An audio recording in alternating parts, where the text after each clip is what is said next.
host you for our first bilateral meeting here at the Pentagon. Canada is a great neighbor, dependable friend, and steadfast ally. Our countries have stood together for over a century, protecting our homelands and building a prosperous North America, upholding democracy, and defending freedom worldwide. We're proud to continue working shoulder to shoulder with you. And we see Canada's leadership again and again, including your important work to support Ukraine. Thank you for announcing Canada's support for drone production in Ukraine during last month's Ukraine Defense Contact Group meeting. And thank you for your ongoing commitment to meeting Ukraine's urgent security needs. Mr. Blair, you recently released a defense policy update, which underscores the importance of defending the Arctic, enhancing cyber and space capabilities, and modernizing Canada's defense infrastructure and equipment. I commend you on the DPU and look forward to working together on implementation. Today I look forward to discussing the United Nations authorized multinational security support mission for Haiti and how strong cooperation between the United States and Canada will help enable greater stability and prosperity for Haiti. I also look forward to talking about ways our two countries can continue working together to advance our shared vision for free, open, secure, and prosperous Indo-Pacific region. We'll also receive an update on the positive progress of North American aerospace defense modernization efforts, which are critical for the air and maritime defense of our homelands.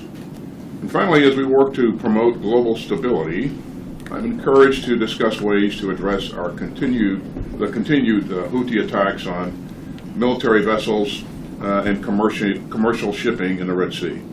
And so, Mr. Blair, thanks for your leadership and the enduring ties between our countries. Again, welcome to the Pentagon, and I look forward to a great discussion. Over to you, sir. Thank you very much, Secretary Austin. Good morning, everyone. Bonjour tout le monde. First of all, thank you for a very warm and memorable welcome to the Pentagon. This is my first opportunity as Canada's Minister of National Defence to come to Washington and to visit the Pentagon, and I am too very hopeful about our discussions. When I first got this job, Secretary Austin called me to offer his congratulations, and he told me at the time, "You now have the hardest job in government." But he also reminded me that I also have the best job in government. And every single day, and all of the work that we have done together and in our respective countries, I am reminded how true your advice to me was. I draw great inspiration and comfort from it as well. Canada has no closer friend than the United States. We have stood by each other in good times and in challenging times as close partners in defense and security for our shared continent and around the world for well over a century. And in fact, yesterday, Canada and the United States celebrated the 66th anniversary of NORAD, which has kept our people and our country safe for decades. Secretary Austin, Canadians and Americans share many common interests and values. Our unparalleled partnerships allows us to maintain stability and prosperity here in North America and around the world. And as you've indicated, Canada's just recently issued our new defense policy update entitled Our North, Strong and Free. The world is changing, and it is changing quickly. We see all around us with a devastating war in Europe, riding now into its third year. We also see renewed conflict, as you've stated, in the Middle East, rising tensions in the Indo-Pacific.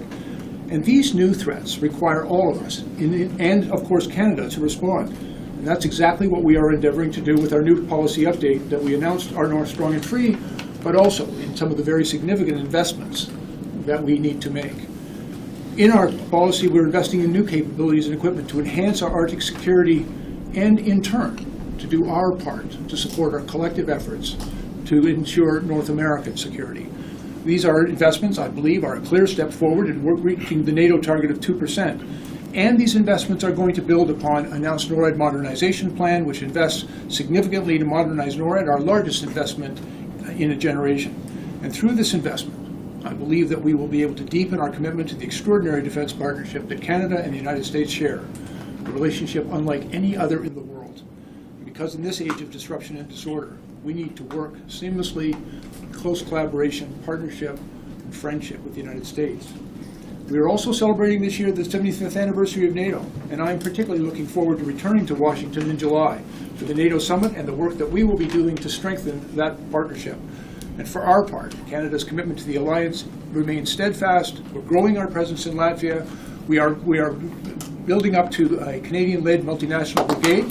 And with the recent addition in Finland and Sweden, our alliance is stronger than ever, especially with an even stronger focus and presence in the Arctic Circle. I want to thank you, Mr. Secretary, for your outstanding leadership on the Ukraine Defense Contact Group.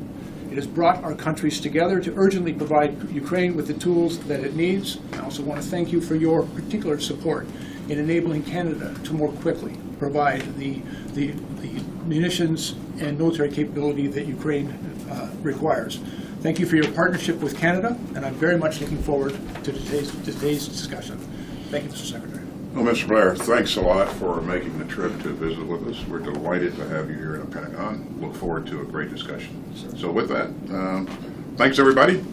Mr. Secretary, is Canada's defense spending enough? Is Canada's defense spending enough?